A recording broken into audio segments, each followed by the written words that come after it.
You think faster than light travel is just an engineering problem, a question of power or fuel or building something advanced enough? You imagine the speed of light as a temporary barrier, a limit for us, not a limit for reality. Given enough time, enough intelligence, enough technology, surely someone will break it. That is the picture. It is also the mistake, because the speed of light is not like the sound barrier. It is not something waiting to be surpassed by a better machine. It is built into the structure of space-time itself. And the closer you try to get to it, the less reality behaves the way your intuition expects. Time changes, energy explodes upward, mass stops behaving the way common sense says it should. You think going faster just means pushing harder. Physics says pushing harder eventually stops meaning anything at all. And once you understand why, faster than light travel does not start to look difficult. It starts to look incompatible with the universe we actually live in. The speed limit. You misunderstand. You think the speed of light is like a barrier, something waiting to be broken, like the sound barrier once was. People thought nothing could go faster than sound. Then technology improved and the barrier disappeared. So you assume this is the same story. We just aren't advanced enough yet. But that comparison is wrong, deeply wrong, because the sound barrier was never a fundamental limit. It was a problem of air, of pressure, of shock waves, of engineering. Once you understood the medium, you could move through it differently. Nothing in the laws of physics said you cannot go faster than sound. It only said, this is what happens if you try. And we learned how to handle it. So your intuition carries that idea forward. You think light speed is just another version of the same challenge, a harder one, a more extreme one, but still solvable. That is the mistake. Because the speed of light is not a property of a medium. It is not resistance. It is not friction. It is not something pushing back against you. It is something else entirely. It is built into the structure of space-time itself. You are not trying to move through something. You are trying to move in a way that the structure does not allow, and that difference matters. Because when you approach the speed of sound, the air behaves differently. When you approach the speed of light, reality behaves differently. Time changes, distances change, energy stops behaving in familiar ways. This is not a problem you solve by building a better engine, because the limitation is not external. It is woven into how motion itself works. You assume speed is something you can always increase, add more energy, go faster. But near the speed of light, that logic begins to fail. The relationship between energy and speed stops being simple. You can keep adding energy and stop getting closer in the way you expect. This is where your intuition starts to break, because you are no longer dealing with a limit imposed by technology. You are dealing with a limit imposed by the geometry of reality. And geometry does not negotiate. It does not bend because you try harder. It simply defines what is possible. And once you see that, the speed of light stops looking like a barrier waiting to be broken. It starts to look like something much more rigid, much more fundamental, something you were never meant to cross in the first place. What the speed of light actually is. You think the speed of light belongs to light. It sounds obvious. It's in the name. Light travels at that speed, so it must be a property of light itself. But that is not what physics says, because even if light did not exist, that speed would still be there. The number you call the speed of light is not really about light. It is about something deeper. It is the maximum speed at which anything can move through space-time, not just particles, not just objects, information, cause, effect. It is the speed at which one event can influence another. And that changes everything, because now you are no longer talking about motion. You are talking about the structure of reality. Imagine removing all light from the universe. No photons, no illumination, no visible signals. Would that speed disappear? No, because it was never tied to light itself. Light simply travels at that speed because it has no mass. It is not being slowed down. It is moving in the only way space-time allows at its limit. So the speed of light is not something light chooses. It is something space-time enforces. This is where intuition begins to slip. You think of speed as distance over time, a simple ratio, something that can always be increased. But in relativity, This speed is not just a measurement, it is a boundary, a built-in feature of space-time that defines how cause and effect are connected. Nothing can carry information faster than this, because if it could, the structure of cause and effect would break. Events would no longer have a consistent order. What happens first would depend on how you're moving. And that is not just strange, it is unstable. So the universe places a limit, not on how fast things want to go, but on how fast influence itself can propagate. Light just happens to sit exactly at that limit, not because it is special, but because it has no mass to slow it down. And once you see that, the speed of light stops being a property of light. It becomes a property of reality itself, a rule that defines how the universe is allowed to connect events. And crossing that rule is not just about going faster, i.e., it is about trying to move in a way that breaks the structure, holding everything together. The closer you get, the stranger. It becomes you. Think going faster is simple. Add more energy, increase your speed, repeat. That logic works at everyday scales. Push a car harder, it goes faster. Fire a rocket longer, it accelerates more. So you expect the same pattern to continue, closer to light speed, just more of the same. But that expectation fails. Gradually at first, then completely. Because as you approach the speed of light, motion stops behaving the way you understand it. Time begins to change, not in a poetic sense. Literally, clocks moving with you begin to run slower compared to those that are not. Not because the clocks are broken, not because something is interfering with them, but because time itself is no longer behaving uniformly. You experience your own time normally, but to an outside observer, your processes stretch, your seconds lengthen, your motion through time slows down. At the same time, distances begin to change. The space in front of you contracts, not visually, physically. The distance you are trying to cross becomes shorter in your frame of reference. So from your perspective, you are not just moving through space. Space itself is reshaping around your motion. This is where intuition begins to collapse, because speed is no longer just distance over time. Both distance and time are changing. The faster you go, the more extreme these changes become. And then something even more unsettling happens. Energy stops behaving normally. At low speeds, adding energy increases speed. But near the speed of light, adding energy does something else. It increases resistance, not from friction, but from the structure of space-time itself. Each additional increase in speed requires more energy than the last, not linearly, but increasingly. And this continues. Faster, more energy, closer, even more energy, closer still, dramatically more, until the pattern becomes impossible. To reach the speed of light, the required energy does not become very large. It becomes infinite, not practically large, not technologically difficult, unbounded. And this is the point where your intuition breaks completely, because you are no longer dealing with engineering limits. You are dealing with a boundary that cannot be approached in the usual sense. No matter how much energy you add, you never cross it. You only approach endlessly. So the closer you get to the speed of light, the less reality behaves like something you can push against, and the more it behaves like something that is reshaping itself to prevent you from going further. Why you can never cross it? You might still believe there is a way through. Not easy, not practical, but possible. Push hard enough, build something powerful enough. Eventually, cross the line. That belief depends on a hidden assumption that speed is continuous, that you can always move from one value to the next. 10% of light speed, 50%, 90%, 99%, and then 100%. But physics does not allow that final step, because the speed of light is not just another point on the scale, it is a boundary, and there is no path that crosses it. As you approach it, the rules change. Time slows relative to others. Distances contract, energy requirements explode, but most importantly, the closer you get, the harder it becomes to get even closer. Not gradually, not smoothly, but in a way that never finishes.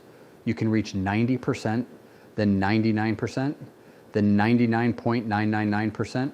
Each step requires more energy than the last, and the pattern does not stop. There is no final push that completes it.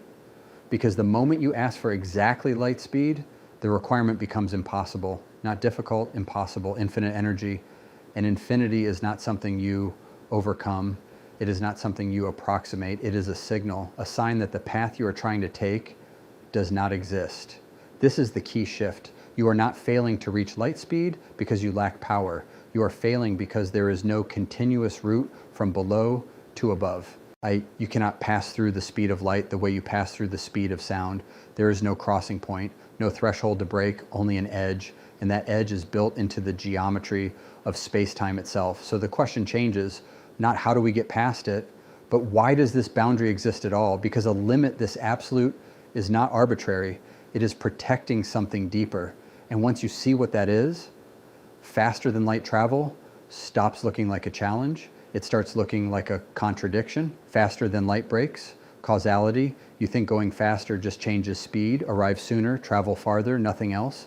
But beyond the speed of light, something deeper begins to fail. Not motion, causality, the order of cause and effect. You assume this order is fixed. First something happens, and then it produces a result. Cause comes before effect, always. But that always depends on one thing. That information cannot travel faster than light. Remove that limit, and the order begins to shift. Imagine sending a signal faster than light. From your perspective, it leaves now and arrives later. Nothing strange. But to another observer, moving differently, something else happens. Because in relativity, time is not absolute. Different observers disagree about the timing of events. And if a signal travels faster than light, those disagreements become extreme. So extreme that the signal can appear to arrive before it was sent. Not metaphorically, literally. Effect before cause. The message is received before the decision to send it is made. And once that happens, the structure of reality begins to collapse. Because now you can create contradictions.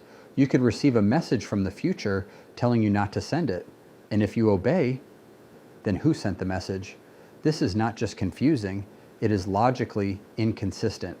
Reality cannot contain contradictions like this and remain stable, so something must prevent it. And that is where the speed of light becomes more than a limit. It becomes a safeguard, a rule that protects the order of events. As long as nothing travels faster than light, all observers, no matter how they move, can agree on one thing. Causes come before effects. But the moment you allow faster than light travel, that agreement disappears, and with it, the consistency of reality itself. So the true problem is not that faster than light travel is hard. It is that it allows a universe where the past and future can interfere with each other in impossible ways. And once you see that, the speed limit stops looking arbitrary. It starts to look necessary. Time stops making sense. You rely on time to stay ordered. Before, after, then. That sequence feels absolute. Even if everything else changes, that structure remains. But faster than light motion removes that structure. Not slowly, completely. Because once signals can travel faster than light, the order of events is no longer fixed. Different observers, moving differently, will not just disagree about when something happened, they will disagree about what happened first. For one observer, event A causes event B. For another, event B happens first, and event A comes later. Both descriptions are valid within relativity. Neither is privileged, so which one is correct? Physics does not choose, and that is the problem, because if there is no consistent answer to what happened first, then the concept of time itself begins to dissolve. Time is not just about duration, it is about order. A structure that separates cause from effect, if that order can flip depending on perspective, then time is no longer a stable framework. It becomes something fragmented, observer-dependent, unreliable. Now imagine building reality on top of that, events influencing each other in different orders, chains of cause and effect that do not agree, loops where an event is both before and after itself. At that point, time is no longer a dimension you move through. It becomes something incoherent, something that cannot consistently organize events. And without that organization, the idea of a sequence collapses. No clear past, no clear future, no universal direction, only conflicting descriptions of the same events.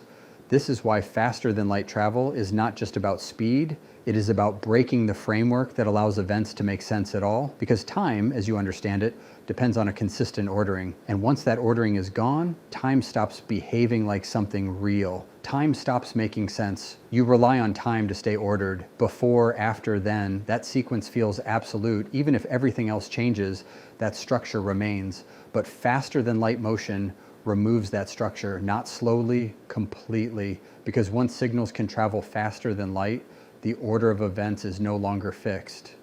Different observers, moving differently, will not just disagree about when something happened, they will disagree about what happened first. For one observer, event A causes event B. For another, event B happens first, and event A comes later. Both descriptions are valid within relativity. Neither is privileged. So which one is correct? Physics does not choose. And that is the problem. Because if there is no consistent answer to what happened first, then the concept of time itself begins to dissolve. Time is not just about duration, it is about order, a structure that separates cause from effect. If that order can flip depending on perspective, then time is no longer a stable framework. It becomes something fragmented, observer-dependent, unreliable. Now imagine building reality on top of that. All events influencing each other in different orders. Chains of cause and effect that do not agree.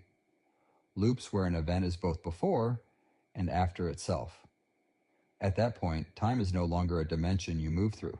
It becomes something incoherent, something that cannot consistently organize events. And without that organization, the idea of a sequence collapses. No clear past, no clear future, no universal direction, only conflicting descriptions of the same events. This is why faster than light travel is not just about speed. It is about breaking the framework that allows events to make sense at all, because time, as you understand it, depends on a consistent ordering. And once that ordering is gone, time stops behaving like something real, why physics protects itself. You might think this is a limitation, i.e., that the universe is holding something back, preventing you from going faster, restricting what is possible, but that is not what is happening. The speed limit is not a weakness, it is a requirement, because without it, reality would not hold together. You have already seen what happens when that limit is removed. Causality breaks, time loses order, events no longer agree. So the question changes, not why can't we go faster, but what would reality look like if we could? And the answer is not more advanced, not more powerful, but inconsistent, unstable. A universe where cause and effect cannot be trusted, where events can loop into contradictions, where the structure that holds everything together begins to unravel. Physics avoids that, not by choice, but by construction. The laws are built in a way that prevents those contradictions from ever occurring. The speed of light is part of that structure. It is not something added later. It is embedded in how space-time works, in how events connect, in how information moves. You cannot violate it, because violating it would require reality to behave in a way that contradicts itself. And reality, as far as we can observe, does not allow that. So instead of asking how to overcome the limit, you begin to see something else, that the limit is doing something, protecting consistency, maintaining order, ensuring that every observer, no matter how they move, can still agree on the basic structure of cause and effect. And once you see that, the speed of light stops looking like a barrier. It starts to look like a condition, or a rule that must exist for the universe to remain coherent. The final realization. You began with a simple idea. Go faster. Break the limit, reach beyond what is currently possible. It felt like progress, like the next step. But the deeper you look, the more that idea changes, because the speed of light is not standing in your way. It is defining the way. It is not a challenge waiting to be solved. It is a boundary that reveals how reality is structured.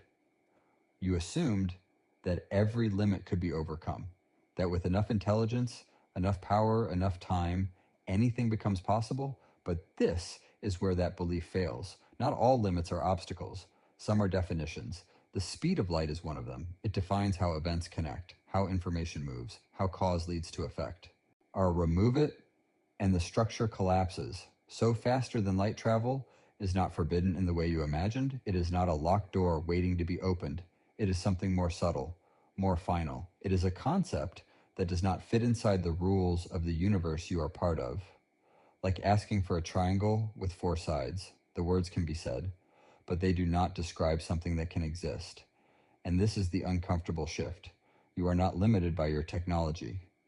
You are limited by the structure of reality itself. Not temporarily, not until you become advanced enough, but fundamentally. And once you see that, something changes in how you look at the universe. It is not smaller because it has limits. It is deeper because those limits are not arbitrary. And they are the shape of the rules that make everything possible in the first place. And the speed of light, one, is not something you are meant to break. It is something that tells you what kind of universe you are living in.